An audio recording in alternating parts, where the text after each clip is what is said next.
கர்த்தர் நம்முடைய வாழ்க்கையில் ஒரு புதிய துவக்கத்தை வைக்கிறார். வேதத்தில் நகோமி என்ற ஒரு மகள் இருந்தான். அவங்க இருந்த அந்த நாட்டில் பஞ்சம் ஏற்பட்டுச்சு. அதனால் அவங்க மோவாப் தேசத்துக்கு போனாங்க. அங்கே போன இடத்துல அவங்க கணவர், அவங்க பிள்ளைங்க எல்லாரும் மறிச்சிட்டாங்க. அங்கே எல்லாமே இழந்து போன சூழ்நிலையில் மறுபடியும் கர்த்தருடைய தேசத்துக்குள்ளே கடந்து வராங்க. கர்த்தருடைய தேசத்துக்குள்ளே வரும்பொழுது அந்த மகளை பார்த்தோன்னே எல்லாரும் ஒரு வார்த்தை சொல்கிறாங்க பாருங்களேன்.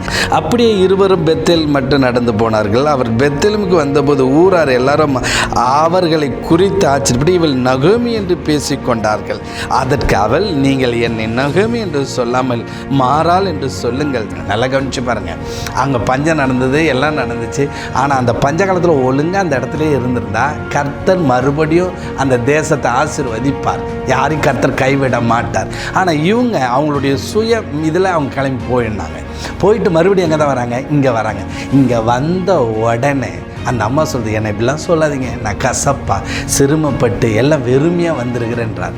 ஆனால் அந்த அம்மாவுடைய வாழ்க்கையில் கர்த்தர் சர்வ வல்லமுள்ள தேவன் ஒரு துவக்கத்தை கொடுக்கிறார்.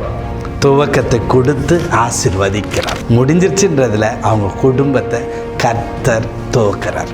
இதே பார்த்து கொண்டிருக்க என் அன்பு சகோதரனே சகோதரி, உன் வாழ்க்கையில் ஏதோ ஒரு மிஸ்டேக், ஏதோ ஒரு இது கர்த்தர் சித்தலாமல் நீ பண்ணிட்ட, அப்படி கர்த்தர் கைவிட்டுருவாரா? விடவே மாட்டார். வேத வசனத்திலிருந்து நான் சொல்கிறேன், அவங்களை கர்த்தர் புதிய துவக்கத்தை கொடுத்து அந்த குடும்பத்தை ஆசீர்வதித்து உயர்த்தி சந்தோஷப்படுத்தின கர்த்தர் உங்கள் குடும்பத்தில் துவக்குவார்.